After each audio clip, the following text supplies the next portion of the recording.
BPSC master अकादमी में आप सभी दोस्तों को नमस्कार। आज मैं लेके आया हूँ दोस्तों। आज आपको हम पढ़ाएंगे फिजिक्स से संबंधित लाइट के बारे में। हम आपको बताएंगे किसके बारे में, लाइट के बारे में बताएंगे। उससे पहले आप सभी दोस्तों को है ना एक मोटिवेशनल, आपको आगे बढ़ने की ललक, कहने का मतलब है आपको हम हमेशा प्रेरित करेगा दोस्तों आगे बढ़ने के लिए। वो है, देखिएगा, अगर आप मेरे चैनल पर पहली बार आए हैं दोस्तों तो लाइक कर दीजिएगा, शेयर करना और सब्सक्राइब भी कर लेना, ठीक है। इसके बाद देखिए इसके सर क्या कर रहे हैं, तो कई जीत बाकी है, कई हार बाकी है, अभी तो ज़िंदगी का सार बाकी है दोस्तों।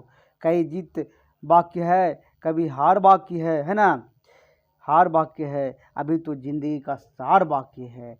यहाँ से चले हैं नई मंजिल के लिए, यहाँ से चले हैं नई मंजिल के लिए। यहाँ तो एक पन्ना था, अभी पूरी किताब बाकी है दोस्तों, अभी पूरी किताब बाकी है।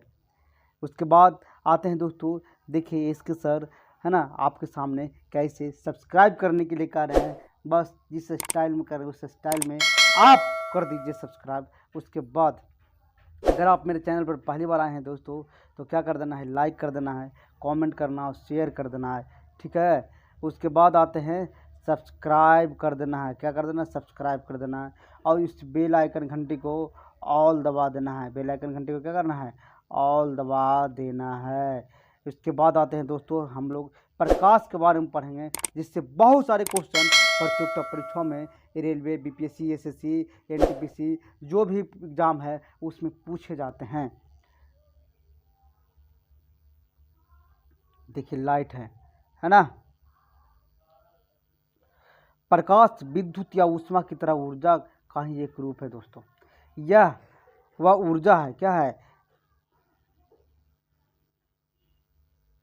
यह वह ऊर्जा है जो विकिरण ऊर्जा के रूप में गतिमान है। किसके, विकिरण ऊर्जा के रूप में यह गतिमान है, याद रखिएगा। प्रकाश क्या है, एक प्रकार के ऊर्जा है, याद रखिएगा दोस्तों। प्रकाश क्या है, एक प्रकार का ऊर्जा है, किंतु अन्य वस्तुओं को दृश्यमान बनाता है। अन्य वस्तुओं को क्या बनाता है, दृश्यमान, यानी देखने लायक बनाता है। प्रकाश एक सीधी रेखा से संचरित होता है। कैसे रेखा में, सीधी रेखा में। प्रकाश तरंग निर्वात से होकर गुजर सकती है।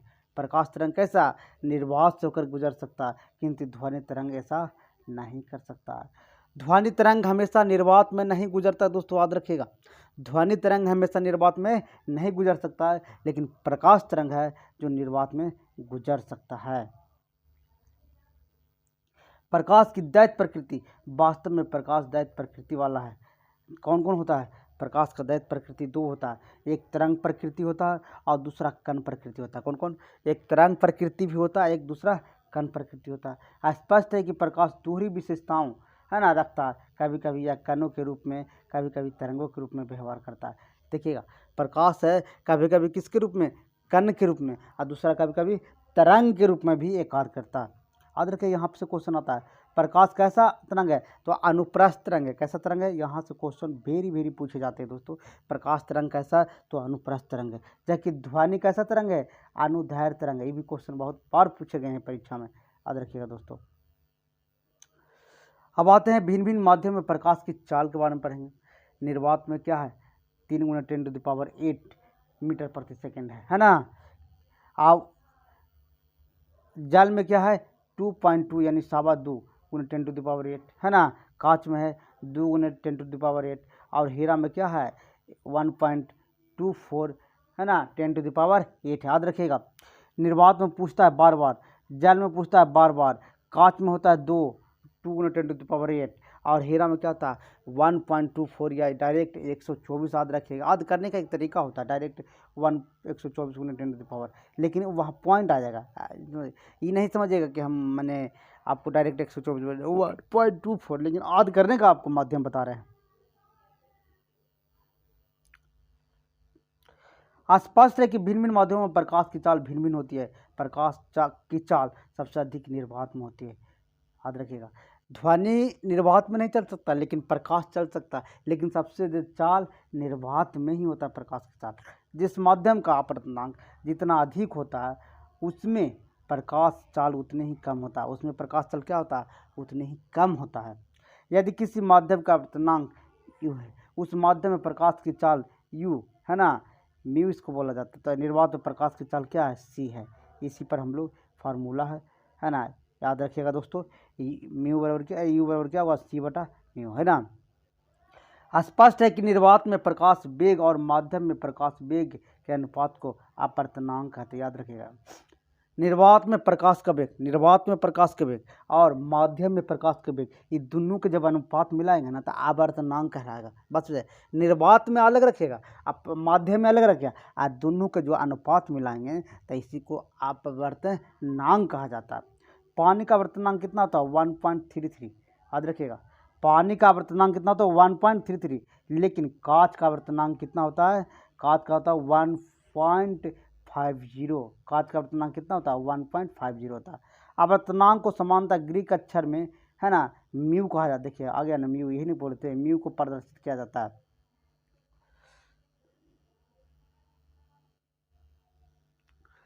चूंकि प्रकाश का वेग निर्वात में अधिकतम होता है, याद रखिएगा दोस्तों, प्रकाश का वेग निर्वात में क्या होता है, अधिकतम होता है, याद रखिए, इस बात को आप पॉइंट नोट कर लीजिएगा। अतः किसी माध्यम निर्वात के सापेक्ष आवर्तनांक सदैव 1 से अधिक होता है। माध्यम जितना अधिक सघन होगा प्रकाश का वेग उतना ही कम होगा।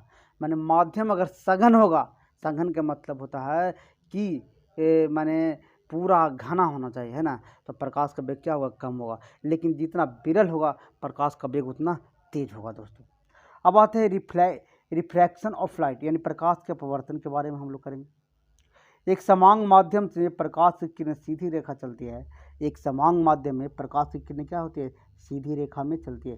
परंतु जब प्रकाश की किरण एक पारदर्शी माध्यम से दूसरे पारदर्शी माध्यम में प्रवेश करती है तो वह अपने मूल पथ से विचलित हो जाती है। इसी घटना को प्रकाश का अपवर्तन कहा जाता है। देखिए याद रखिएगा, अगर कोई भी प्रकाश, समझिएगा बात को, कोई भी प्रकाश है ना जब सीधी रेखा में चलती है और प्रकाश की किरण माध्यम से दूसरे पारदर्शी माध्यम में प्रवेश करता है ना, तो अपने पथ से विचलित हो जाता है। अपने पथ से क्या होता है, विचलित होता है, जाने के पूर्व जाने जाए पश्चिम, समझिएगा बात को। तो इसी घटना को क्या कहेंगे, प्रकाश अपवर्तन कहा जाता है। प्रकाश अपवर्तन कहा जाता है। पहले माध्यम में चलने वाली किरणें आपतित किरणें तथा दूसरे माध्यम में चलने वाली किरणों का अपवर्तित किरण कहते हैं।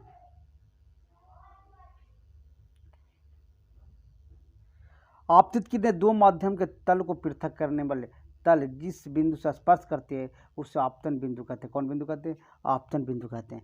आपतन बिंदु पर खींचा गया लंब या अभिलंब कहलाता है। आपतन बिंदु पर खींचा गया लंब या अभिलंब कहलाता है। आपतित किरण तथा अभिलंब के बीच बने कोण को आपतन कोण या अपवर्तित किरण या अभिलंब के बीच बने को कोण को क्या कहेंगे, अपवर्तन कोण कहेंगे।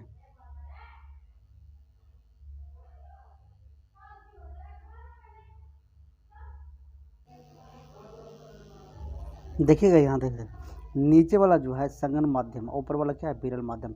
ये आपतित किरण, आपतित किरण इधर से आ रहा है किरण।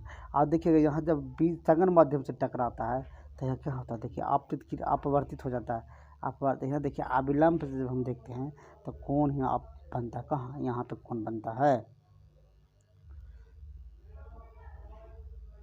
देखिएगा यहाँ से जब आ रही है, अब यहाँ जो विरल माध्यम, अब देखिए नीचे विरल माध्यम हो गया, ऊपर अब सघन माध्यम हो गया, तो कहाँ गया टकरा के, यहाँ इधर बन गया। अब यहाँ से देखते हैं हम लोग हैं तो कहाँ आ रहा है, देखिए, है ना।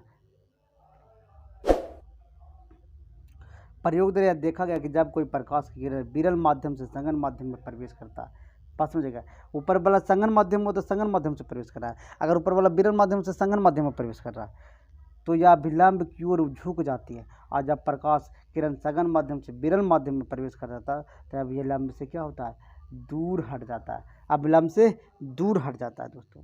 अपवर्तन की क्रिया में प्रकाश की चाल, तरंग दैर्घ्य तथा तीव्रता बदल जाता है। याद रखिएगा, ध्यान दीजिएगा, अपवर्तन की जो क्रिया होता है, प्रकाश का चाल, तरंग दैर्घ्य, तीव्रता बदल जाती है, जबकि प्रकाश की आवृत्ति वही रहता। आवृत्ति कभी नहीं बदलता, पूछता है बार बार क्वेश्चन, आवृत्ति मैंने कभी नहीं बदलता है। अपवर्तन की कुछ घटनाएं हैं। यदि जल में डूबी हुई छड़ को बाहर से देखा जाए तो वह छोटी सतह पर मुड़ी हुई प्रतीत होता है। कैसा, छोटी सतह पर मुड़ी हुई प्रतीत होता है। पानी से भरे बर्तन में पड़ा एक सिक्का अपने यथार्थ स्थान से ऊपर उठा हुआ प्रतीत होता है। कुछ ऊपर उठा हुआ प्रतीत होता है। या तारे का टिमटिमाना क्या है, अपवर्तन का घटना है। प्रिज्म का अपवर्तन। प्रिज्म एक ऐसा समान पारदर्शी माध्यम होता है जो किसी कोण पर झुके दो समतल पृष्ठों से घिरे होते हैं। यह समानता कांच का बना होता है। किसका बना होता है? याद रखिएगा। प्रिज्म किसका बना होता है? तो कांच का बना होता है। ये भी क्वेश्चन आपको बार बार पूछे जाते हैं। देखिएगा प्रिज्म को ध्यान से देखिएगा, यहाँ से देख लीजिए, यह यहाँ पे है ना, इधर से यहाँ, इधर से जब प्रकाश इधर से आता है तो फिर यहाँ से है ना, फिर यहाँ डी पर करता है। इसके बारे में भी डिफिनेशन है पढ़ने का, देखिएगा। उपयुक्त चित्र में प्रकाश ए बी प्रिज्म के अपवर्तनांक पी क्यू पर गिरने पर पश्चात ई बी एफ की ओर झुकती है और दिशा बी सी दिशा में अपवर्तित हो जाता है। देखिएगा बी सी दिशा में अपवर्तित हो रहा है, देखिएगा है ना, बी सी दिशा में अपवर्तित हो रहा है ना, डी पर आ रहा है ना।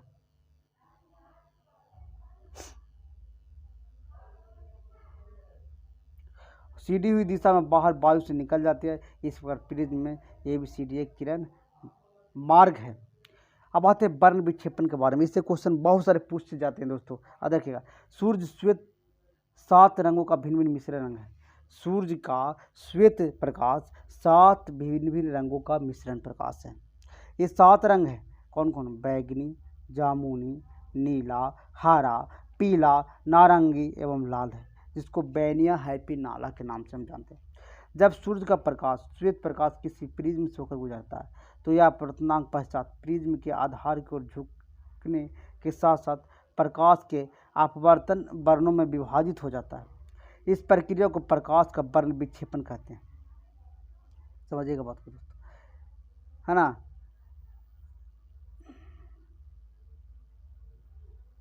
हो गया। जब यहाँ से जाएगा, यहाँ से जाएगा, तो ये 7 रंगों में यहाँ पे विभाजित हो जाएगा दोस्तों। इसी क्रिया को क्या कहेंगे? वर्ण विक्षेपण कहेंगे। देखिए, सूर्य का श्वेत प्रकाश 7 विभिन्न रंगों में मिश्रण है। प्रकाश 7 रंग जैसे बैगनी, जामुनी, नीला, हरा, पीला, नारंगी एवं लाल है। सूर्य का श्वेत प्रकाश किसी प्रिज्म से होकर गुजरता है तो यह अपवर्तन के पश्चात प्रिज्म के आधार की ओर झुकने के साथ साथ प्रकाश के अवयवी वर्णों में विभाजित होता है। यह प्रक्रिया प्रकाश का वर्ण विक्षेपण कहलाता है। प्रिज्म से निकलते समय हरे प्रकाश किरण का मार्ग अलग अलग होता है। हर प्रकाश का किरण जो होता है, हरे नहीं, हर प्रकाश का किरण का मार्ग अलग अलग होता है दोस्तों। इस प्रकार पृथक स्पष्ट दिखाई देती है। सूर्य के प्रकाश में प्राप्त रंगों में बैंगनी रंग के आधार की ओर सबसे नीचे और लाल रंग सबसे ऊपर होता है। याद रखिएगा, प्रिज्म में बैगनी रंग जो होता है आधार की ओर सबसे नीचे होता है और लाल रंग क्या होता है? सबसे ऊपर होता है दोस्तों। ठीक है। बैगनी रंग का विक्षेपण सबसे अधिक होता है। यहाँ से क्वेश्चन आता है, किस रंग का विक्षेपण सबसे अधिक होता है? तो बैगनी रंग का विक्षेपण सबसे अधिक होता है और लाल रंग का विक्षेपण सबसे कम होता है। उल्लेखनीय है कि वायु में विभिन्न रंगों के प्रकाश का वेग एक समान किंतु अन्य पदार्थ को भिन्न भिन्न होता है। अतः किसी पदार्थ का अपवर्तनांक भिन्न भिन्न रंगों के प्रकाश के भिन्न भिन्न है।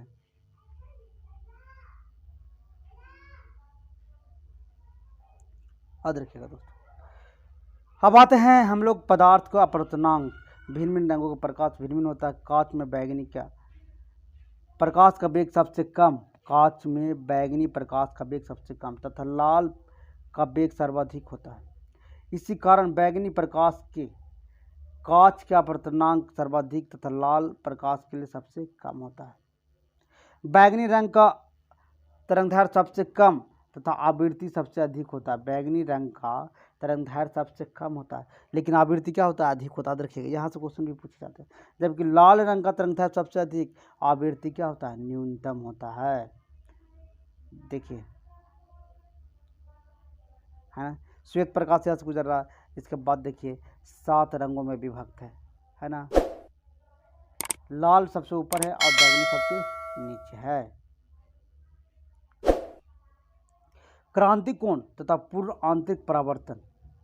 देखिएगा दोस्तों, ये ऊपर वाला विरल माध्यम और नीचे ये क्या है? सरल माध्यम। यहाँ देखिए कि 90 डिग्री पर, यहाँ से देखिएगा है ना, कौन कितना डिग्री की ठिट्टा कौन का यहाँ पे 90 डिग्री को मरा रहा है। जब कोई प्रकाश किरण किसी सघन माध्यम से विरल माध्यम में जाती है तो तो एक विशेष आपतन कोण अपवर्तन कोण का मान कितना 90 डिग्री हो जाता है। हाँ देखिए, इसी आपतन कोण को क्रांतिक कोण कहते हैं।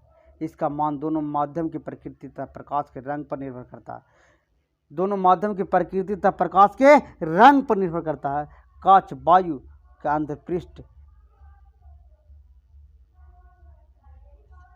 क्रांतिक कोण लगभग 42 डिग्री होता है। क्रांतिक कोण क्या होता है? लगभग 42 डिग्री है। जब सघन माध्यम में आपतन कोण का मान क्रांतिक कोण से थोड़ा सा बढ़ाया जाता है तो संपूर्ण आपतित प्रकाश की किरणें अपवर्तित होकर परावर्तन के नियमों के अनुसार परावर्तित होकर सघन माध्यम में वापस लौट आते हैं। इसी घटना को प्रकाश का पूर्ण आंतरिक परावर्तन कहते हैं। देखिएगा यहाँ से लंब है ना, ऊपर विरल माध्यम, नीचे संघन माध्यम है ना, यहाँ से जाता है और जब टकराता है तो पूर्ण आंतरिक परावर्तन देखो कहाँ से होता है। समझिएगा बात को। पूर्ण आंतरिक परावर्तन का एक उपयोगी प्रयोग प्रकाशीय रेशा में होता है। अब आते हैं परावर्तन के बारे में हम लोग पढ़ेंगे। किसके बारे में? परावर्तन के बारे में पढ़ेंगे। प्रकाश जब किसी वस्तु पर पड़ता है तो वह अवशोषित, संचरित या परावर्तित हो सकता है। प्रकाश की किरण जब किसी वस्तु की सतह पर पड़ती है तो उन्हें वापस प्रेषित करने का प्रक्रम या प्रकाश परावर्तन का कहलाता है। पॉलिशदार चमकीली सतहों वाली वस्तुएं पॉलिश धुंधली सतह वाली वस्तु की अपेक्षा अधिक प्रकाश परावर्तित करता है। परावर्तन प्रकाश जब किसी वस्तु पर पड़ता है तो वह आवेशित, संचरित या परावर्तित हो जा सकता है।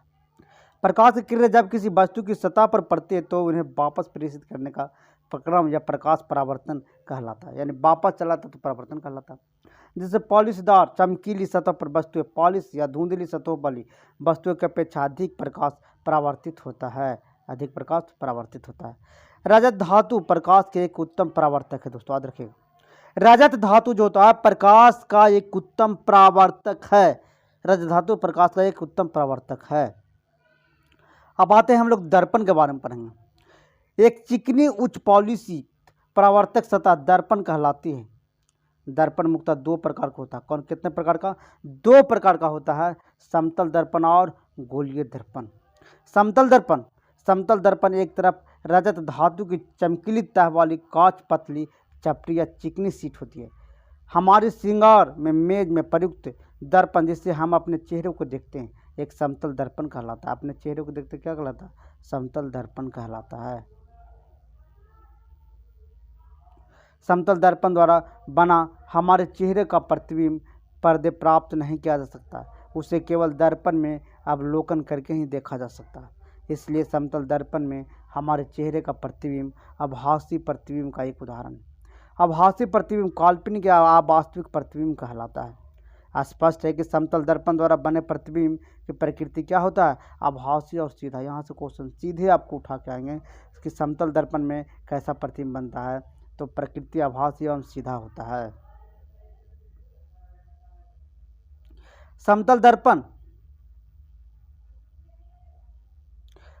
दर्पण द्वारा बने प्रतिबिंब आकार वस्तु के आकार के बराबर होता है। क्या होता है? वस्तु के आकार का बराबर होता है। यहाँ से भी क्वेश्चन आपको बहुत बार पूछे जाते हैं। समतल दर्पण से बना वस्तु का प्रतिबिंब दर्पण के पीछे उतनी ही दूरी पर बनता है जितनी दूरी पर वस्तु दर्पण के सामने रखी होती है। दूसरे शब्दों में प्रतिबिंब और वस्तु समतल दर्पण से बराबर दूरी पर होते हैं। याद रखिएगा दोस्तों, है ना, परंतु वे समतल दर्पण की विपरीत सतह पर होते हैं।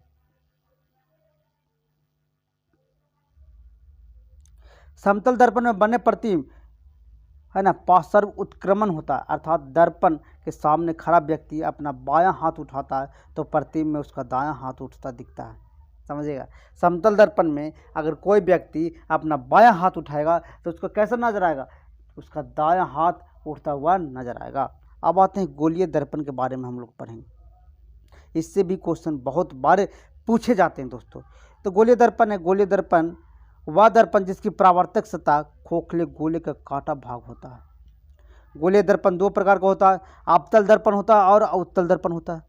आपतल दर्पण वह गोलीय दर्पण जिससे प्रकाश का परावर्तन आपतल सतह या अंदर की ओर मुड़ी हुई या है ना सतह होता है, आपतल दर्पण कहलाता है। देखते हैं अवतल दर्पण के बारे में। देखिए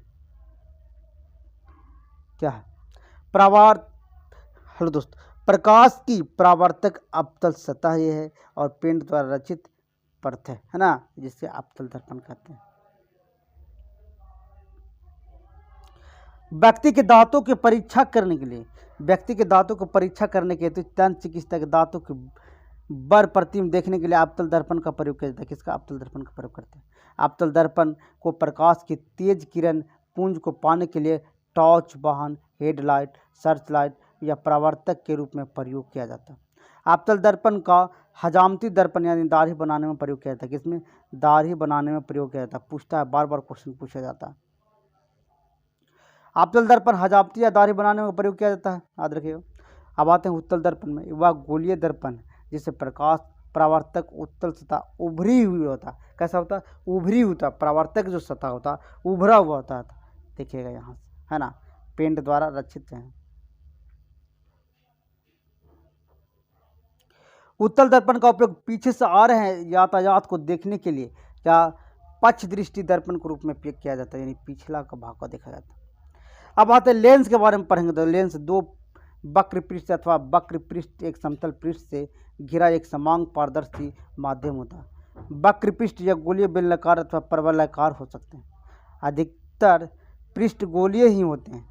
लेंस मुख्यतः दो प्रकार का होता है दोस्तों, एक उत्तल लेंस, अवतल लेंस, है ना। उत्तल लेंस केंद्र पर मोटा परंतु किनारे पर क्या होता है? पतला होता है।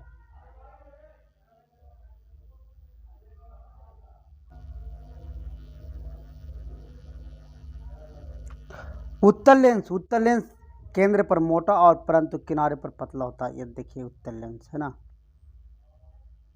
उत्तल लेंस के अभिसारी लेंस भी कहते हैं, क्योंकि उससे होकर गुजरने वाला प्रकाश की किरणें समानांतर पुंज को अपसरित एक बिंदु पर करता है। अवतल लेंस के बारे में पढ़ेंगे। अवतल लेंस बीच में पतला, किनारे पर मोटा होता है। याद रखिएगा, बीच में पतला और किनारे पर मोटा होता है। देखिए, बीच में पतला और किनारे पर मोटा, है ना, है ना। अवतल लेंस को अपसारी लेंस भी कहते हैं। कौन सा लेंस? अपसारी लेंस भी कहते हैं, क्योंकि यह प्रकाश की किरणें समानांतर पुंज को अपसारित करता है। आंखें की रोशनी जब दूर की वस्तु स्पष्ट रूप से दिखाई नहीं देती है तो निकट दृष्टि दोष यानी उसे निवारण के लिए अवतल लेंस का प्रयोग किया जाता है। जब कोई नज़दीक की वस्तु स्पष्ट दिखाई नहीं पड़ती है तो दूर दृष्टि दोष, इस दोष को निवारण के लिए उत्तल लेंस का प्रयोग किया जाता है। अब आते हैं दोस्तों, बहुत सारे क्वेश्चन, कम से कम आपको 100+ क्वेश्चन रिवाइज जो हमेशा प्रतियोगिता परीक्षाओं में सबसे ज़्यादा पूछा जाता है दोस्तों, वही क्वेश्चन सबसे ज़्यादा महत्वपूर्ण है, वो आपको हम रिवाइज कराने वाले हैं। निम्नलिखित में विकिरण ऊर्जा का प्रति क्वांटम सर्वाधिक होता है। किसका होता है? तो याद रखिएगा, ऊर्जा का प्रति क्वांटम सर्वाधिक होता है 200 से 280 mm, है ना, के बीच होता है। तरंगदैर्घ्य का न्यूनतम रेंज वाली विकिरण प्रति क्वांटम ऊर्जा सर्वाधिक होता है। तब विकल्प क्या है? 200 से 280 mm होता है। सौर विकिरण को निम्न में से किस परास में दिखता है? सौर विकिरण जो कौन सा परास में दिखता है? तो याद रखिएगा, सौर विकिरण हमेशा 400 से 700 mm में दिखता है। 400 से 700 mm में दिखता है। पृथ्वी पर आने वाले सौर विकिरण परास 100 नैनोमीटर यानी 10⁶ नैनोमीटर तक के विस्तृत है। सौर विकिरण को परावैंगनी विकिरण या परास 100 नैनोमीटर, दृश्य प्रकाश का परास 400 नैनोमीटर जिससे 700 नैनोमीटर तक होता है। अवरक्त विकिरण का प्रकाश 700 से लेकर के 10⁶ नैनोमीटर तक विभाजित किया जा सकता है। दृश्य प्रकाश का तरंगदैर्घ्य प्रसार कौन सा है? तो 390 से 780 नैनोमीटर के बीच होता है। दृश्य प्रकाश की विद्युत चुंबकीय विकिरण वह भाग है जो मानवीय आंखों द्वारा देखा जा सकता है। एक मानवीय आंख 390 नैनोमीटर के रूप से 750 नैनोमीटर तरंगदैर्घ्य के बीच विद्युत चुंबकीय विकिरण को स्पष्ट रूप से देख सकते हैं। दृश्य स्पेक्ट्रम के तरंगदैर्घ्य की सीमा क्या होता है? तो याद रखिए, दृश्य स्पेक्ट्रम के तरंगदैर्घ्य का जो सीमा होता है दोस्तों 39 एंगस्ट्रॉम से 76 एंगस्ट्रॉम तक होता है। दृश्य स्पेक्ट्रम प्रकाश के संबंध में कोई निश्चित सीमा रेखा निर्धारित करना कठिन है।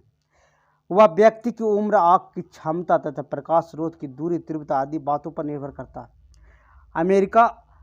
अमेरिकी अंतरिक्ष एजेंसी नासा के अनुसार मनुष्य की आँख 380 से 700 नैनोमीटर या 3800 से 700 एंगस्ट्रॉम तक तरंगदैर्घ्य दृश्य प्रकाश को देख सकता है। याद रखिएगा 380 से 700 नैनोमीटर तक के और 3800 से 7000 एंगस्ट्रॉम तक के दृश्य प्रकाश तरंगदैर्घ्य को मैंने देख सकता है।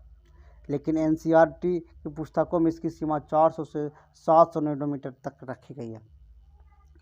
परीक्षार्थी प्रश्न का विकल्प के अनुसार प्राप्त भीतर का मान चयन कर सकते हैं।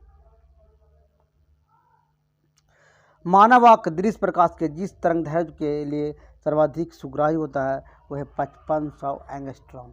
मानव आँख दृश्य प्रकाश के जिस तरंगदैर्घ्य के लिए सर्वाधिक सुग्राहित होता है 5500 एंगस्ट्रॉम होता है।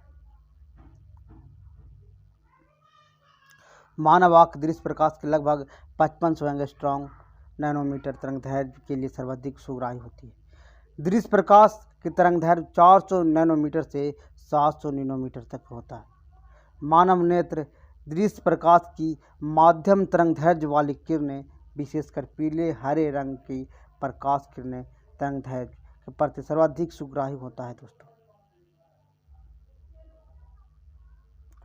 प्रकाश विकिरण की प्रकृति कैसी होती है? तो तरंग एवं कण दोनों समान होते हैं। याद रखिएगा, प्रकाश विकिरण की प्रकृति कैसी होती है? तरंग एवं कण दोनों समान होता है। प्रकाश दोहरी प्रकृति प्रदर्शित करता है। प्रकाश दोहरी प्रकृति प्रदर्शित करता है, कभी कण के समान तो कभी तरंग के समान, कभी कण के समान तो कभी तरंग के समान। प्रकाश के कुछ गुणों जैसे विकिरण, विवर्तन, ध्रुवण आदि व्याख्या प्रकाश की प्रकृति तरंग मानकर की जाती है, जबकि कुछ अन्य गुणों जैसे प्रकाश विद्युत प्रभाव, कंपन प्रभाव आदि की व्याख्या यह मानकर की जाती है कि प्रकाश ऊर्जा के छोटे छोटे फैक्टरों से मिलकर बना है। यानी प्रकाश का विद्युत प्रभाव, कंपन का प्रभाव, ये जब प्रकाश का ऊर्जा के रूप में इसका व्याख्या किया जाता है। प्रकाश सीधी रेखा में चलता प्रतीत होता है क्योंकि, याद रखिएगा, प्रकाश का तरंगदैर्घ्य बहुत छोटा होता है। प्रकाश का तरंगदैर्घ्य क्या होता है? बहुत छोटा होता है। प्रकाश का तरंगदैर्घ्य बहुत छोटा होता है, उसका विवर्तन भी बहुत छोटा होता है, जो हमारी आंखों को नहीं देख सकता। इसलिए प्रकाश हमेशा सीधी रेखा में चलता हुआ प्रतीत होता है। निम्नलिखित में किसका वेग अधिकतम होता है? तो याद रखिएगा, प्रकाश का। प्रकाश का वेग अधिकतम होता है। प्रकाश एक सीधी रेखा में संचरित होता है। प्रकाश तरंग निर्वात से होकर गुजर सकती है, परंतु ध्वनि तरंग से नहीं कर पाती है। भिन्न भिन्न माध्यमों में प्रकाश की चाल भिन्न भिन्न होता है। प्रकाश की चाल सबसे अधिक निर्वात में होता है। दोस्तों, निम्नलिखित में कौन सा कथन सत्य है? याद रखिएगा, प्रकाश का वेग सबसे अधिक होता है, यही सत्य है। देख लेते हैं, प्रकाश का गति निर्वात में 3 × 10⁸ मीटर प्रति सेकेंड, जबकि ध्वनि में 332 मीटर प्रति सेकेंड होता है। प्रकाश गति पानी में 2.25 × 10⁸ मीटर प्रति सेकेंड होता है। प्रकाश का वेग कांच में 2 × 10⁸ मीटर प्रति सेकेंड होता है। प्रकाश गति सदैव ध्वनि की गति से अधिक होता है। आकाशीय पिंड एवं रॉकेट का वेग प्रकाश की गति से भी कम है होता है।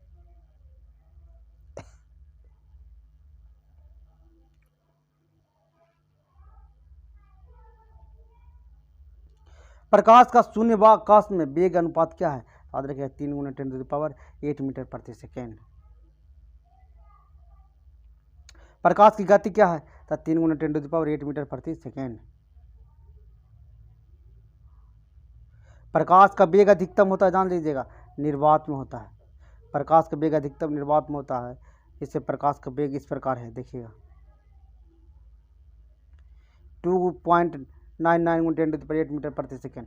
हीरे में होता है 2.4 × 10⁸ मीटर प्रति सेकेंड, यानी 1.24 × 10⁸। या पानी में होता है 1.33 × 10⁸ मीटर प्रति सेकेंड, या 2.26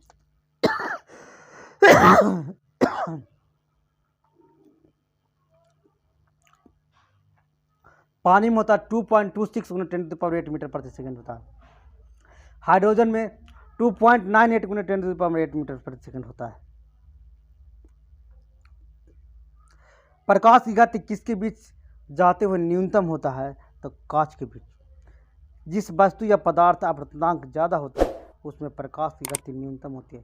कांच, निर्वात, जल, वायु में कांच में अपवर्तनांक सबसे ज़्यादा होता है। कांच में अपवर्तनांक क्या होता है? सबसे ज़्यादा होता है, इसलिए प्रकाश की गति कांच में न्यूनतम होती है।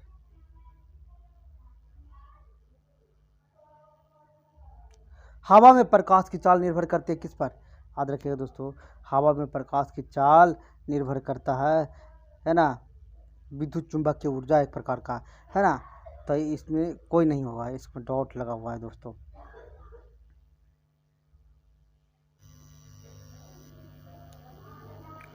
प्रकाश एक प्रकार का विद्युत चुंबकीय ऊर्जा है, याद रखिएगा।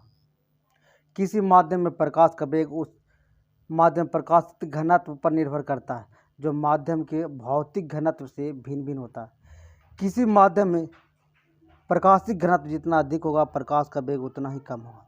यानी प्रकाशित घनत्व जितना अधिक होगा दोस्तों तो प्रकाश का वेग क्या होगा? उतना कम होगा। किसी माध्यम में अपवर्तनांक उस प्रकाशित घनत्व का संकेतक होता है। घनत्व उसके ताप, दाब एवं आर्द्रता पर निर्भर करता है। वायु में प्रकाश का वेग उसके प्रकाशित घनत्व या तापमान, दाब पर निर्भर करता है।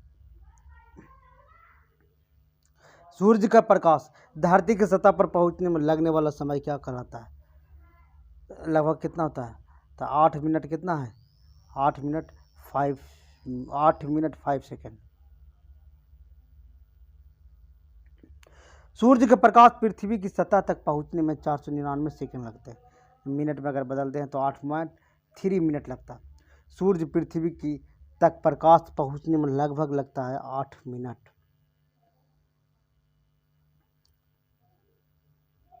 सूर्य का प्रकाश पृथ्वी तक पहुंचता है दोस्तों, याद रखिएगा, 8 मिनट। प्रकाश तरंगों के वायु से कांच में जाने पर जो चर प्रभावित होते हैं क्या कहते हैं? तरंगदैर्घ्य और वेग होता है। जब कोई प्रकाश तरंग वायु से कांच या एक माध्यम से दूसरे माध्यम में जाती है तो प्रकाश की आवृत्ति वही रहती है, लेकिन उसका तरंगदैर्घ्य वेग बदल जाता है। आवृत्ति नहीं बदलता, तरंगदैर्घ्य और वेग बदल सकता है। जब प्रकाश एक माध्यम से दूसरे माध्यम में जाता है तो कौन सा अपवर्तित रहता है? तो आवृत्ति अपवर्तित रहता है। जब प्रकाश एक माध्यम से दूसरे माध्यम में जाता है तो कौन सा नहीं बदलता है? तो आवृत्ति नहीं बदलता है। जब प्रकाश की किरणें सघन माध्यम से विरल माध्यम में गमन करती है तो याद रखिएगा दोस्तों, सघन माध्यम से विरल माध्यम में गमन करता है, इसकी चाल बढ़ जाती है और अविलंब से दूर हटती है। जब प्रकाश की किरणें सघन माध्यम से विरल माध्यम में गमन करती है तो इसकी चाल बढ़ जाती है, अविलंब से दूर हटती है। तो कोई प्रकाश की किरण विरल माध्यम से सघन माध्यम में प्रवेश करती है तो अविलंब से झुक जाती है। निम्नलिखित रूपांतरों में किसका द्वारा प्रकाश संश्लेषण की क्रिया संपादित होती है? तो प्रकाश रासायनिक ऊर्जा द्वारा।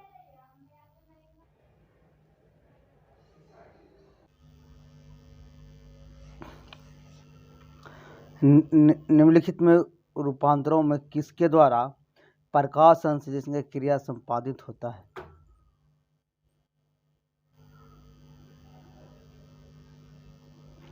निम्नलिखित में निम्नांकित ऊर्जा रूपांतरण में किसके द्वारा प्रकाश संश्लेषण की क्रिया संपादित होती है? तो याद रखिएगा, प्रकाश से रासायनिक ऊर्जा में होता है।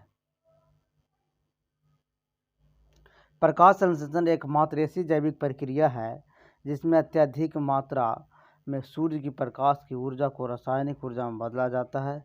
प्रकाश संश्लेषण की क्रिया रासायनिक समीकरण है, जैसे CO2 यानी 6 भाग CO2 और 12 भाग H2 है, यानी कार्बन का 12वां भाग पर, है ना, जल रहता है और कार्बन डाइऑक्साइड रहता है। प्लस पर्णरहित तो बनता कुछ है 6H12O6 प्लस CO2 और ऑक्सीजन और पर्णरहित बनता है। प्रकाश सजावट तथा विज्ञापन के लिए विसर्जन नलिकाओं में प्रयुक्त होने वाली कौन सा गैस होता है? तो नियॉन होता है। कौन सा गैस होता है? नियॉन होता है। नियॉन गैस विसर्जन लैंपों एवं ट्यूबों तथा प्रतिदीप्त बल्बों में भरी जाती है। कौन कौन? नियॉन गैस जो है विसर्जन लैंप है ना, लैंप और ट्यूब में भरा जाता है। साबुन के पतले झाग में चमकदार रंगों का बनना किस घटना का कारण है? किस घटना का कारण है? तो याद रखिएगा, बहुलित परावर्तन और व्यतिकरण का कारण है। बहुलित परिवर्तन और व्यतिकरण का कारण है। साबुन के पतले झाग में चमकदार रंगों का बनना बहुलित परावर्तन और व्यतिकरण का परिणाम है। जब किसी पारदर्शक पतली परत या पानी की सतह पर तेल की परत या साबुन के घोल बुलबुले पर श्वेत प्रकाश आपतित किया जाता है तो परतों के दोनों पृष्ठ पर परावर्तित अपवर्तित प्रकाश की किरणें व्यतिकरण होता है। यह परिघटना को चमकदार दिखाई पड़ता है। पूर्ण आंतरिक परावर्तन होता है जब प्रकाश हीरे से कांच में आता है। कैसे? हीरा से कांच में आता है तो पूर्ण आंतरिक परावर्तन होता है। आते हैं दोस्तों, जब प्रकाश की किरणें किसी सघन माध्यम से विरल माध्यम में प्रवेश करती है तो आपतन कोण क्रांति कोण से अधिक हो जाने पर अपवर्तित किरण सघन माध्यम में वापस लौट आती है, जिसे पूर्ण आंतरिक परावर्तन कहते हैं। विकल्प में हीरे का अपवर्तनांक कांच से अधिक होने के कारण हीरे से कांच में प्रकाश के जाने पर पूर्ण आंतरिक परावर्तन होगा।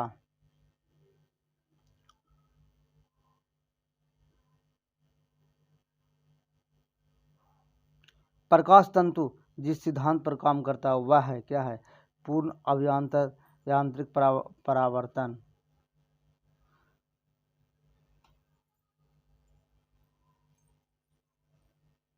प्रकाश तंतु कांच, सिलिका और प्लास्टिक से निर्मित अत्यधिक पतली बेलनाकार खोखली नलिकाएं होती है जो प्रकाश के पूर्ण आंतरिक परावर्तन के सिद्धांत पर कार्य करता है।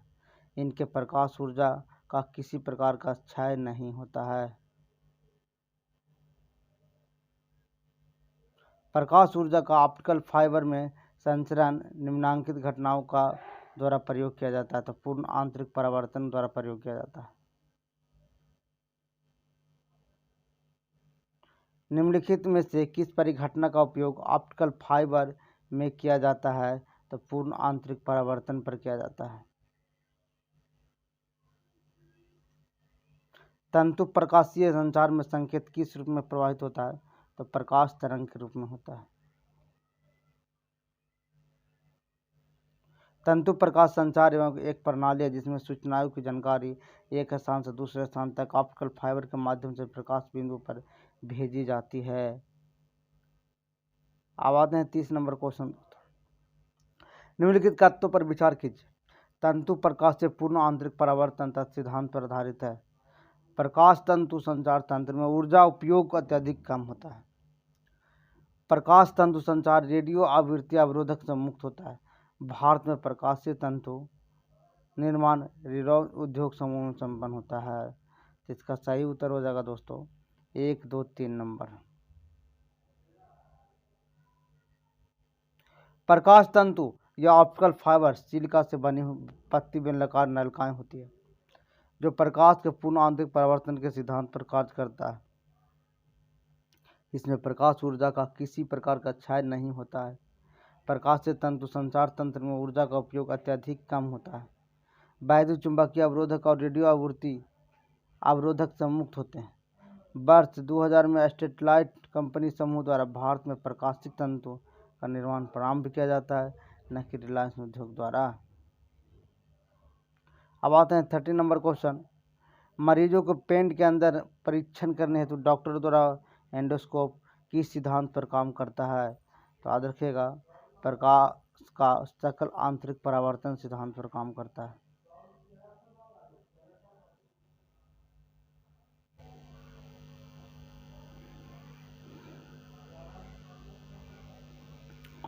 एंडोस्कोप में फाइबर ऑप्टिकल तकनीकी का प्रयोग होता है जब यह प्रकाश आंतरिक परावर्तन के सिद्धांत पर कार्य करता है। एक एंडोस्कोप है क्या है? याद रखिएगा एक एंडोस्कोप है, इनमें से कोई नहीं। दूरदर्शी नहीं है, सरल सूक्ष्मदर्शी नहीं है, कैमरा नहीं है, तो इनमें से कोई नहीं होगा। एक एंडोस्कोप का एक चिकित्सक उपकरण है। इसमें कैमरे के प्रकार कहना गलत है क्योंकि लंबी, पतली और लचीली नली होती है।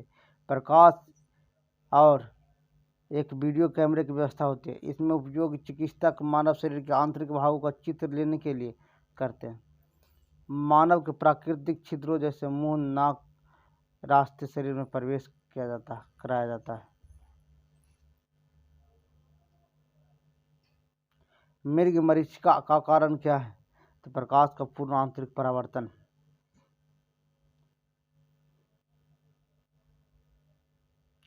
मृग मरीचिका एक प्रकार का वायुमंडलीय दृष्टि भ्रम है, जिसमें प्रेक्षक अस्थिविहीन जलाशय या दूरस्थ वस्तु, उल्टे या बड़े आकार के प्रतिबिंब, अनेक प्रकार के विरूपण देखते हैं। वस्तु प्रेक्षक के बीच दूरी कम होने के प्रेक्षक का भ्रम दूर होता है और यह विरूपित प्रतिबिंब नहीं होता। दोस्तों, मरीचिका वायुमंडलीय अपवर्तन का एक अनोखा आश्चर्यजनक प्रभाव है। आमतौर पर गर्म रेगिस्तान में दिखाई पड़ता है। रेगिस्तान में दिन के समय जब भूमि के निकट वायु की परतें गर्म हो जाती है तब वह विरल हो जाती है और ऊपर ठंडी परतों की अपेक्षा कम अपवर्तनांक होते हैं। अतः किसी दूर वस्तु से आने वाले प्रकाश जो हवा की परतों से अपवर्तित होती है, त्यों वह अविलंब से अत्यधिक विचलित होता है। अंत में पूर्णतः आंतरिक रूप से परावर्तित हो जाता है। प्रेक्षक वस्तु को काल्पनिक और उल्टा प्रतिबिंब देखता है।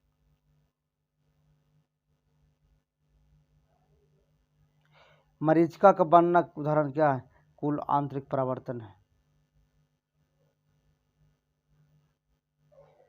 मृगतृष्ण उदाहरण क्या है? तो मृगतृष्ण उदाहरण पूर्ण आंतरिक परावर्तन है। दोस्तों,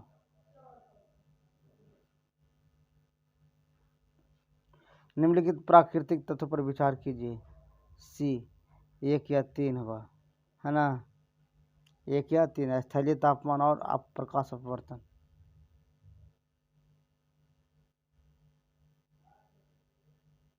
एक कटा हुआ हीरा क्यों जगमगाता है? तो पूर्ण आंतरिक परावर्तन के कारण। हीरे का अपवर्तनांक बहुत अधिक होता है। इसकी कटाई या तराशी ही प्रकार होती है कि कोई प्रकाश किरण यदि हम अंदर चली जाए तो बाहर निकलने से पहले उसका कई बार पूर्ण आंतरिक परावर्तन हो। इस प्रकार कई बार किरणों को पूर्ण आंतरिक परावर्तन होने से हीरा चमकता है। उचित रीति से कटे हीरे का असाधारण चमक का आधारभूत कारण क्या है? तो याद रखिएगा, उसका अति उच्च अपवर्तन सूचकांक होता है। हीरे के चमकने का प्रमुख कारण है उसका पूर्ण आंतरिक परावर्तन। याद रखिएगा दोस्तों, हीरे का चमकने का क्या कारण है? पूर्ण आंतरिक परावर्तन। हीरे का अपवर्तनांक होता है 2.42 होने के कारण इसका क्रांतिक कोण 24 डिग्री होता है। जब विशेष रूप से काटे गए हीरे के अंदर प्रकाश पड़ता है तो हीरे के पृष्ठ पर बार बार पूर्ण आंतरिक परावर्तन होता है। एक कटा हुआ हीरा जगमगाहट के साथ साथ चमकता है। किसके कारण? पूर्ण आंतरिक परावर्तन के कारण।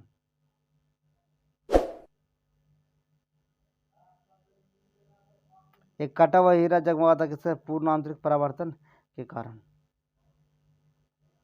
अब आते हैं 41 नंबर। नीचे दिए गए वक्तव्य जिनमें से एक कथन और दूसरे कथन को कारण कहा गया है।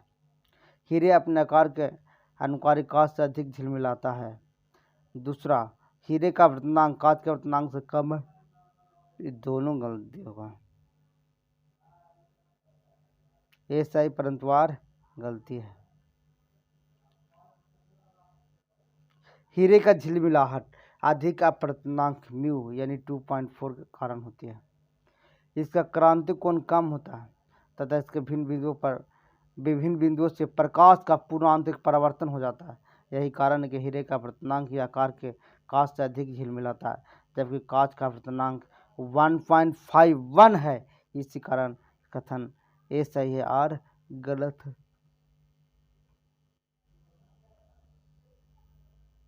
किसी वस्तु का त्रिविमीय प्रतिबिंब अंकित या पुनरावृत्ति किसकी तकनीक के द्वारा होता है? तो हेलोग्राफी के द्वारा होता है। हेलोग्राफी वह तकनीक है जिसमें लेजर की किरणें द्वारा की गई फोटोग्राफी से किसी वस्तु द्वारा त्रिआयामी चित्र बनाया जाता है। हेलोग्राफी ध्वनि या प्रकाश या किसी भी तरंग के साथ कार्य कर सकता है। हेलोग्राफी बहुधा उपयोग अभिलेखों को संचित करने में किया जाता है तथा माइक्रोफिल्म में किया जाता है। इसका उपयोग वास्तविक त्रिआयामी चलचित्र में भी किया जाता है। हेलोग्राफी का याद रखिएगा, माइक्रोफिल्म में भी किया जाता है हेलोग्राफी का प्रयोग। त्रिवी में चित्र लेने के लिए किसका उपयोग करते हैं? तो हेलोग्राफी का चित्र का प्रयोग करते हैं। एक इलेक्ट्रॉनिक पुंज को फास्फोरस कोटेड पर्दों पर फोकस कर प्रतिबिंब पर्दे जनित करना का कहलाता है? रोस्टर स्कैन कहलाता है। रोस्टर स्कैन का प्रयोग CRT यानी कैथोड रे ट्यूब मॉनिटर में होता है। इसमें इलेक्ट्रॉन गन के द्वारा इलेक्ट्रॉनिक पुंज को प्रक्षेपित किया जाता है। याद रखिएगा, CRT का फुल फॉर्म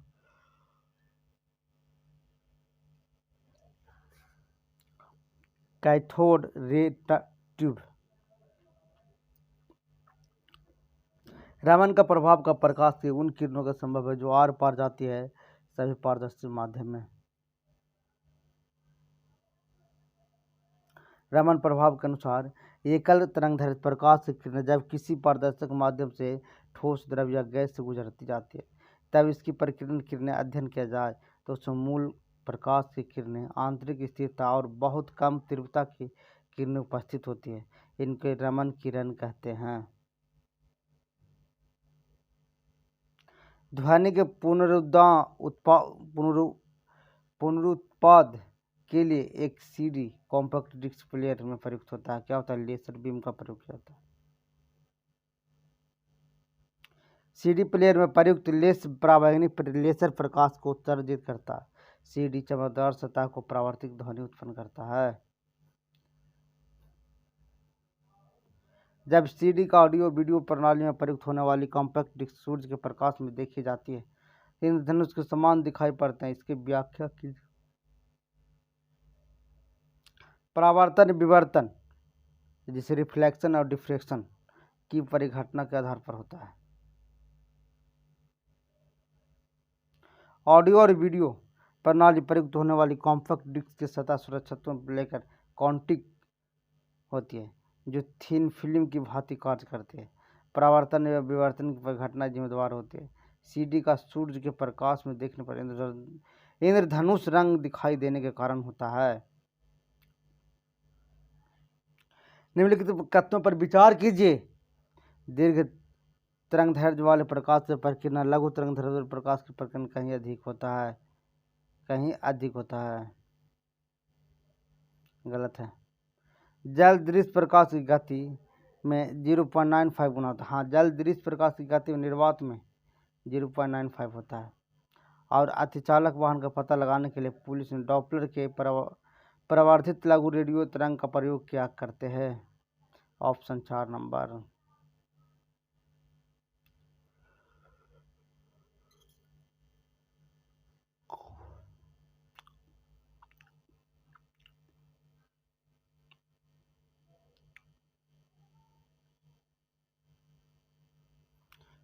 प्रकीर्णन या विचलन। दीर्घ तरंगदैर्घ्य अपवर्तनांक वाले प्रकाश प्रकीर्णन, लघु तरंगदैर्घ्य वाले प्रकाश कम होता है। जल में दृश्य प्रकाश की गति 2.25 × 10⁸ मीटर प्रति सेकंड होता है। निर्वात में प्रकाश की गति 3 × 10⁸ मीटर प्रति सेकंड होता है। जल दृश्य में प्रकाश की गति 0.7 गुना होता है।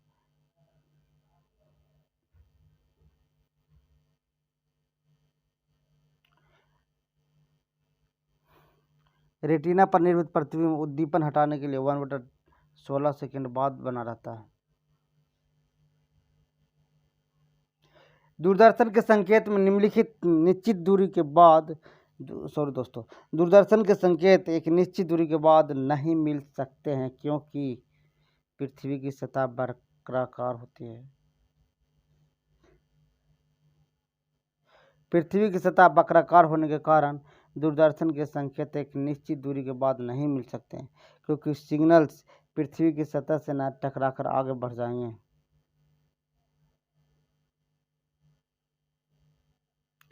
दूरदर्शन प्रसारण में श्रव्य संकेतों का प्रेषण करने के लिए प्रयुक्त तकनीकी क्या है? आवृत्ति मॉड्यूलन। श्रव्य संकेतों को प्रेषण हेतु आवृत्ति मॉडुलन तकनीक का प्रयोग किया जाता है। इस तकनीकी से प्रसारित संकेतक किसी भी प्रकार का शोर या विकृति मुक्त होता है। वह वस्तु से छोटा और उल्टा होता है।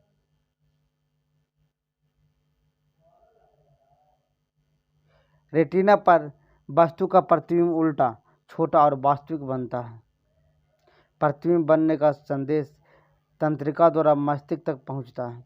वस्तु हमें दिखाई देने लगती है। रेटिना पर बना वस्तु प्रतिबिंब उल्टा होता है, लेकिन अनुभव के आधार पर हम सीधा दिखाई पड़ता है। अभिनेत्र लेंस द्वारा किसी वस्तु को किस प्रकार प्रतिबिंब रेटिना पर बनाया जाता है? तो याद रखिएगा दोस्तों, इसका सही उत्तर हो जाएगा उपरोक्त में से कोई नहीं।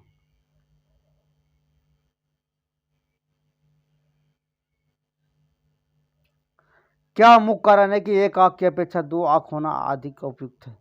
इसका कारण है कि दूरी और गहराई एहसास होना चाहिए। दूरी और गहराई एहसास होगा। दो आँख होने के प्रतिबिंब की प्राप्ति सटीक होती है। गहराई और दूरी का सूक्ष्म अनुपात लगाया जा सकता है। निम्नलिखित में कौन सा कथन सही नहीं है? याद रखिएगा, मनुष्य का कान 1000 हर्ट्ज तक सबसे सुग्राही होता है, सही है। आँख लाल रंग के सबसे अधिक सुग्राही होता है, गलत है। सुनने की दृढ़ता 1/10 सेकंड होता है, सही है। दृष्टि की दृढ़ता 1/16 सेकंड होता है, सही है। मनुष्य का कान 1000 से 5000 हर्ट्ज की आवृत्ति हेतु सबसे सुग्राही होता है। कितना? 1000 से 5000। मनुष्य की आंखें पीले हरे रंग की सबसे सुग्राही होती है। हमारे कानों द्वारा सुनी गई ध्वनि का प्रभाव मस्तिष्क के 1 सेकंड का 10वां भाग तक बना रहता है। अगर 1/10वां सेकंड समाप्त होने से पूर्व कोई दूसरी ध्वनि सुनाई देती है तो ध्वनि की छाप आपस में मिल जाती है और हमारा मस्तिष्क दोनों में फर्क नहीं कर पाता। दृष्टि दृढ़ता से तात्पर्य है कि जब कोई चित्र रेटिना पर बनता है तो वह सेकंड 1/16 भाग विभाग मानक मस्तिष्क पर अंकित रहता है और मानक मस्तिष्क अंकित रहता है। केवल विकल्प बी सही है। पूर्ण सूर्य ग्रहण के दौरान सूर्य को सीधा देखने से आँख में अपरिवर्तनीय क्षति पहुंचता है। रेटिना का जलना सूर्य की किरणों को निम्न घटनाओं से कौन सा होता है? तो अल्ट्रावायलेट प्रकाश होता है। पूर्ण सूर्य ग्रहण के दौरान जब सूर्य ब्रह्ममंडल चंद्रमा से पूरी तरह ढक जाता है, उस समय सूर्य नंगी आंखों से देखा जा सकता है, परंतु आस्तिक वलयाकार या पूर्ण सूर्य ग्रहण के आस्तिक चरणों को नंगी आंखों से देखना सुरक्षित नहीं है, क्योंकि इस दौरान सूर्य से निकलने वाले उच्च तरंगदैर्घ्य को पराबैंगनी विकिरण से आंखों को अपरिवर्तनीय क्षति पहुंचता है। किसी तारे का रंग दर्शाता है उसका ताप पर। विशाल तारा स्वतः चमकदार गैसों को पिंड है जो स्वयं गुरुत्वाकर्षण बल के परस्पर बंधे हैं। भार के अनुपात में तार में 70% हाइड्रोजन, 28% हीलियम, 1.5% कार्बन, नाइट्रोजन और ऑक्सीजन, 0.5% लोहा अन्य भारी तत्व होते हैं। तारों को समतल स्पेक्ट्रम में इनके रंगों का निर्धारण करते हैं। किसी तारे का रंग वस्तुतः उसके ताप द्वारा दर्शाया जाता है। सर्वाधिक गर्म तारे में स्पेक्ट्रम के नीले भाग में अधिक ऊर्जा उत्पन्न होती है, नीले दिखाई देते हैं, जबकि सबसे कम तारे लाल दिखाई देते हैं। सबसे कम ऊर्जा वाले क्या है? गर्म तारे लाल दिखाई देते हैं। सबसे गर्म तारे में सबसे कम रंग, सबसे गर्म रखिएगा दोस्तों, सबसे गर्म तारों से सबसे कम गर्म तारों के रंगों को क्रमशः इस प्रकार दर्शाया गया है। देखिए, नीला का 50,000 से 28,000 केल्विन होता है। नीला श्वेत का होता है 28,000 से 10,000 तक केल्विन होता है। 10,000 से लेकर 7,500 तक होता है श्वेत का, है ना। और ये हो जाता है पीला का, हो जाता है श्वेत पीला का हो जाता है 7500 से 6,000 केल्विन होता है। अब पीला का हो जाता है 6,000 से 4900 केल्विन, और नारंगी का 4900 से 3,500 केल्विन होता है, और लाल का हो जाता है 3,500 से 2,000 केल्विन। तारे के जीवन काल इसके द्रव्यमान और चमक पर निर्भर करता है। तारा का जीवन काल है द्रव्यमान और चमक पर निर्भर करता है। जो तारे जितना अधिक चमकीला होता है वो जीवन काल उतना ही कम होता है। वायुमंडल में प्रकाश के विसरण का कारण क्या है? धूलकण है।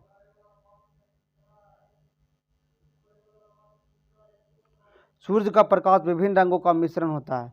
जब वह वायुमंडल से होकर गुजरता है तो मार्ग में आने वाले हवा को, अणुओं को तथा धूल एवं अन्य पदार्थों को सूक्ष्म कणों द्वारा इसका परिकीर्णन हो जाता है। वातावरण में प्रकाश का विसरण निम्नलिखित वजह से होता है, तो धूलकण के माध्यम से होता है। वायुमंडल में प्रकाश प्रसार का कारण क्या है? तो धूलकण है।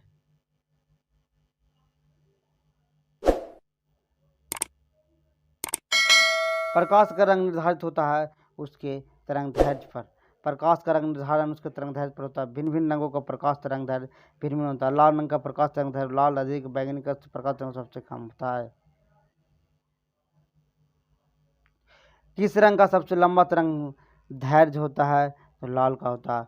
लाल रंग का सबसे अधिक होता है जिसका मान 7.5 गुने 10⁻⁵ सेंटीमीटर होता है, जबकि बैंगनी रंग का तरंगदैर्घ्य सबसे कम होता है, 4 गुने 10⁻⁵ होता है। सबसे कम वेव लेंथ तरंगदैर्घ्य वाला प्रकाश होता है बैंगनी। दृश्य वर्णक्रम में सबसे कम तरंगदैर्घ्य वाला रंग होता है बैंगनी। किसमें उच्चतम ऊर्जा होती है? नीला प्रकाश में। किसी तरंग की ऊर्जा उसके तरंगदैर्घ्य के व्युत्क्रमानुपाती होती है। दृश्य प्रकाश की किरणें में बैंगनी, जामुनी, नीले रंग का तरंगदैर्घ्य न्यूनतम तथा लाल रंग का तरंगदैर्घ्य से अधिकतम होता है। इसलिए चारों रंगों के प्रकाश में नीले रंग की ऊर्जा उच्चतम तथा लाल रंग का न्यूनतम होता है।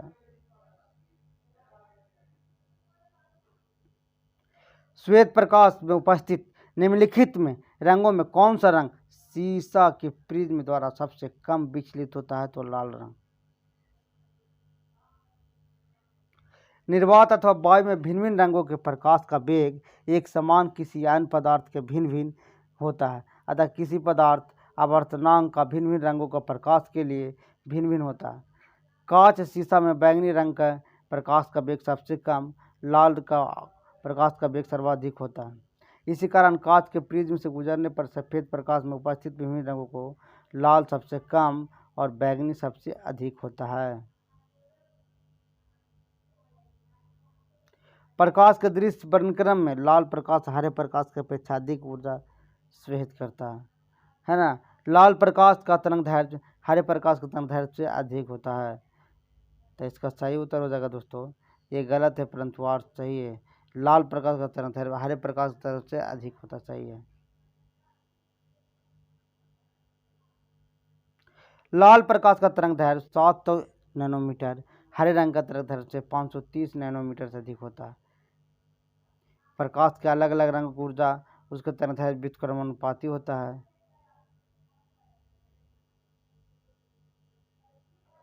हमें वास्तविक सूर्योदय से कुछ मिनटों पूर्व ही सूर्य दिखाई देने का कारण क्या है? प्रकाश का अपवर्तन।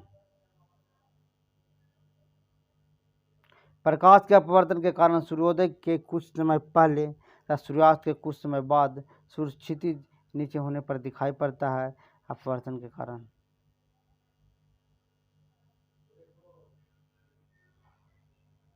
सूर्य के प्रकाश अदृश्य भाग से प्रकाश संश्लेषण किया जाता है, तो अदृश्य बैक्टीरिया द्वारा। गहरे समुद्र में सतह से 400 से 8000 फीट तक गहराई में पाए जाने वाले जीवाणु जैसे ग्रीन सल्फर बैक्टीरिया अवरक्त विकिरण के प्रयोग द्वारा प्रकाश संश्लेषण कर ऊर्जा उत्पन्न करता है। ट्रैफिक सिग्नल में लाल प्रकाश प्रयुक्त होता है। ट्रैफिक सिग्नल में लाल प्रकाश प्रयुक्त होता है। इसकी तरंग की दैर्घ्य की लंबाई सर्वाधिक होता है।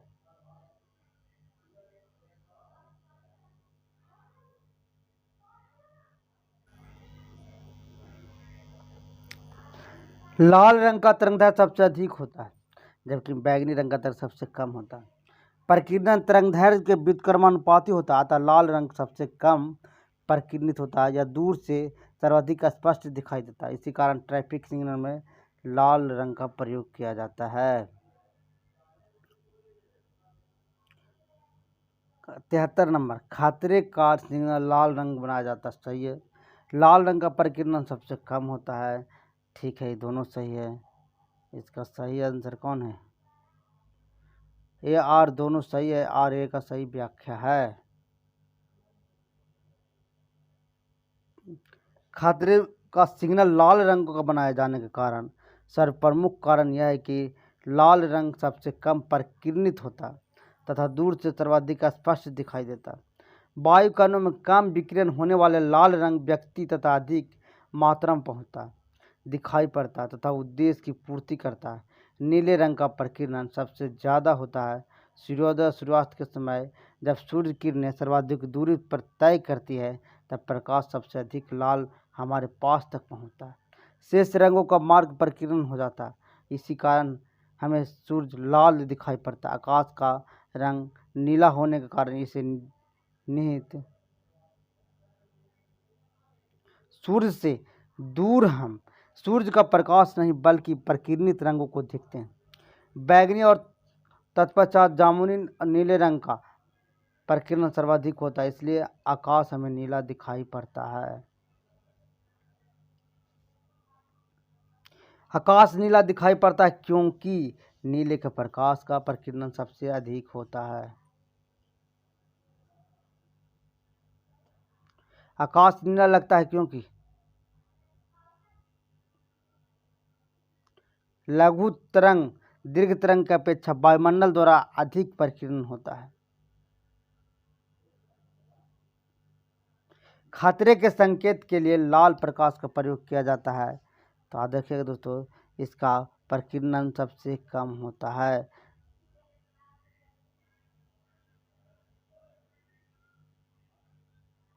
आकाश का रंग नीला किसके कारण होता है? तो प्रकाश के प्रकीर्णन के कारण होता है। आकाश नीला दिखाई देता है प्रकाश प्रकीर्णन के कारण। किसके कारण? प्रकाश प्रकीर्णन के कारण। निम्नलिखितों पर विचार कीजिए, है ना। आकाश के नीला दिखने के कारण प्रकीर्णन, ये बात सही है। इंद्रधनुष 7 रंगों के कारण प्रकीर्णन, ये भी बात सही है। सूर्योदय के समय सूर्य लाल दिखाई कारण इसका पार्क प्रकीर्णन, तो इसका कौन सा सही है? याद रखिएगा, 1 और 3 सही है। प्रकीर्णन इसके कारण नहीं होता है ना। 1 और 3 सही है। चूंकि प्रकीर्णन तरंगदैर्घ्य के व्युत्क्रमानुपाती होता है। क्या होता है? प्रकीर्णन तरंगदैर्घ्य का व्युत्क्रमानुपाती होता है और बैगनी एवं नीले रंग का तरंगदैर्घ्य सबसे कम होता है, अतः प्रकीर्णन अधिक होगा। इसी कारण आकाश का नीला दिखाई पड़ता है। सूर्योदय एवं सूर्यास्त के समय किरणों को वायुमंडल में अधिक दूरी पार करनी पड़ती है। इसके कारण प्रकाश की छोटी तरंगों का प्रकीर्णन हो जाता है। लाल रंग की न्यूनतम प्रकीर्णन के कारण आगे बढ़ता है। माने लाल रंग जो होता है उसका न्यूनतम परिकीर्णन के कारण आगे बढ़ता है। इसी कारण सूर्यास्त हो जाता है एवं सूर्यास्त एवं सूर्योदय के समय सूर्य रंग लाल दिखाई पड़ता है। वर्षा के बाद बादल में पानी की छोटी छोटी बूंदें रह जाती है जो प्रिज्म के भांति व्यवहार करता है, जिससे विक्षेपित होकर रंगों की एक पट्टी बनती है जिसे इंद्रधनुष कहते हैं। सूर्यास्त एवं सूर्योदय के समय सूर्य के लाल रंग का प्रतीत होने के कारण क्या है? प्रकाश का प्रकीर्णन। आज तो होते समय सूर्य लाल दिखाई देता है, तो क्या है? प्रकीर्णन के कारण। अंतरिक्ष यात्री को आकाश का रंग दिखाई देता है काला। सूर्य का श्वेत प्रकाश 7 रंगों का मिश्रण है। इस प्रकार बैगनी, जामुनी, नीला, हरा, पीला, नारंगी, लाल। बैगनी प्रकाश का तरंगदैर्घ्य सबसे कम होता है जबकि लाल का सबसे अधिक होता है। सूर्य का प्रकाश पृथ्वी तक वायुमंडल में प्रवेश करता है तो वह पृथ्वी के वायुमंडल में स्थित गैस के अणुओं और धूल कणों को पराग कणों में आदि में टकराता है। जब प्रकाश किसी कण से टकराता है तो यह उस कण के आर पार निकल जाता है, उसके द्वारा परावर्तित छितर दिया जाता है। सूर्य के प्रकाश लाल अंश तथा बिना अधिक प्रकीर्णन हुए पृथ्वी तक पहुंच जाता है। बैगनी, जामुनी, नीला प्रकाश हवा में मौजूद अणुओं को प्रकीर्णित कर जाता है। हवा द्वारा प्रकाश प्रकीर्णन के फलस्वरूप आकाश नीला दिखाई पड़ता है।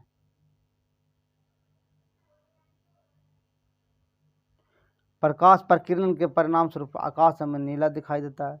अंतरिक्ष में जाकर आकाश को देखें तो यह काला दिखाई देगा। जब अधिक ऊंचाई पर वायुमंडल से आकाश को देखा जाता है तो वह क्या होगा? काला होगा।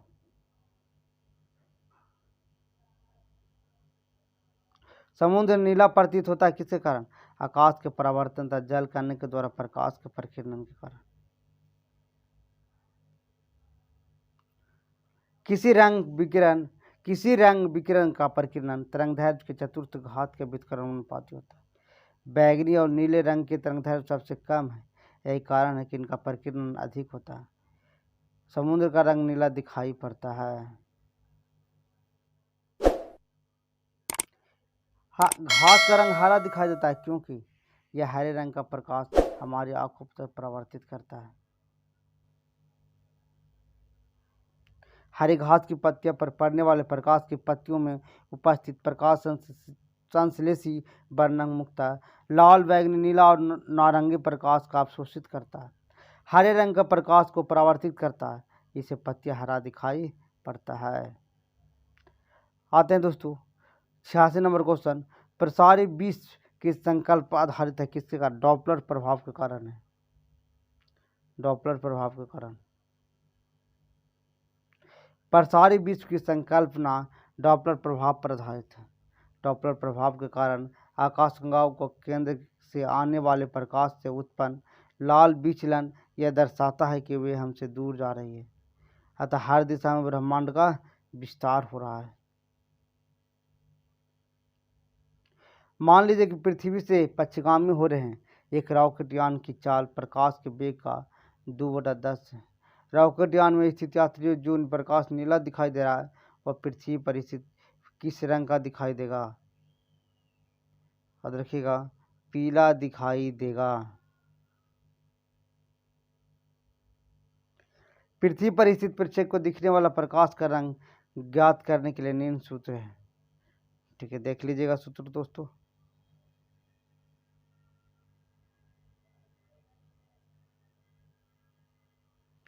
किसी उत्तल दर्पण द्वारा अनंत तथा दर्पण के ध्रुव के बीच रखे गए प्रतिबिंब प्रकृति कैसे होगा? तो आभासी और सीधा होगा। उत्तल दर्पण से प्रत्येक दशा में प्रतिबिंब दर्पण के पीछे ध्रुव फोकस के बीच वस्तु से छोटा सीधा आभासी बनता है। कार में पीछे यातायात दृश्य के लिए किस प्रकार का लेंस प्रयोग किया जाता है? तो उत्तल दर्पण का प्रयोग किया जाता है। उत्तल दर्पण द्वारा प्रतिबिंब आभासी सीधा एवं वस्तु से छोटा बनता है। इसके द्वारा काफी बड़े क्षेत्र की वस्तु प्रतिबिंब एक छोटे क्षेत्र में बन जाता है। इस प्रकार उत्तल दर्पण की दृष्टि क्षेत्र अधिक होता है, इसलिए इसे मोटर वाहन तथा बसों में चालक के बगल में पीछे ट्रैफिक लगाया जाता है। कार के पीछे आने वाले यातायात को देखने के लिए निम्नलिखित प्रकार के दर्पण किसका प्रयोग किया जाता है? उत्तल दर्पण का। वाहनों में पृष्ठ दृष्टि दर्पण के रूप में किस दर्पण का प्रयोग किया जाता है? उत्तल दर्पण। दाढ़ी बनाने के लिए काम में लेते हैं कौन सा? आपतल दर्पण का प्रयोग किया जाता है। आपतल दर्पण एक गोलाकार दर्पण है जिससे उभरे हुए तल पर लिस की हुई होती है। अंदर का तल परावर्तक होता है। इसके द्वारा प्रतिबिंब दर्पण सामने बड़ा बनता है। इस दर्पण का प्रयोग दाढ़ी तथा बाल को शीशे के रूप में प्रयोग किया जाता है, देखा जाता है ना। अब आते हैं दोस्तों 93 नंबर क्वेश्चन। धूप से बचने के लिए छाते का रंग संयोजन कौन सा उपयुक्त है? तो ऊपर वाला उजला, नीचे काला होता है। श्वेत रंग प्रकाश का पूर्णतः परावर्तक है जिसमें बहुत कम मात्रा में उसका अवशोषित हो जाता है। छाते को ऊपरी छता सफ़ेद होने के कारण धूप से बचा जा सकता है। काल्पनिक और बड़ा होगा।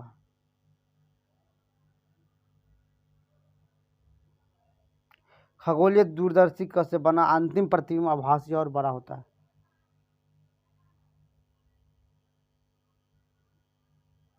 जब दो समानांतर समतल दर्पणों के बीच कोई वस्तु रखी जाती है तो बनने वाला प्रतिबिंब क्या होता है? अनंत होता है। जब दो समानांतर समतल दर्पण के बीच यदि कोई वस्तु रखी जाए तो बनने वाला प्रतिबिंब की संख्या अनंत होती है, क्योंकि प्रतिबिंब परावर्तित होकर एक नया प्रतिबिंब बनता है। इस तरह क्रम चलता रहता है। दो समतल थीटा कोण पर झुके हो तो उनके द्वारा मध्य दूरी पर रखी वस्तु कुल प्रतिबिंब क्या होगा? इसका सूत्र होता है 360/θ-1। प्रकाश एक बिंदु स्रोत से दो समानांतर समतल दर्पण को मध्य रखने पर कितने प्रतिबिंब बनेंगे? अनंत बनेंगे। जब किसी दर्पण को थीटा कोण से घूर्णित किया जाए तो परावर्तित किरणें का होगा कौन सा होगा? डी नंबर 2 थीटा होगा। जब दर्पण पर आपतित प्रकाश की किरणें की दिशा परिवर्तित नहीं होती है तथा परावर्तित किरणें के घूर्णन का कोण दर्पण घूर्णित कोण दोगुना होगा।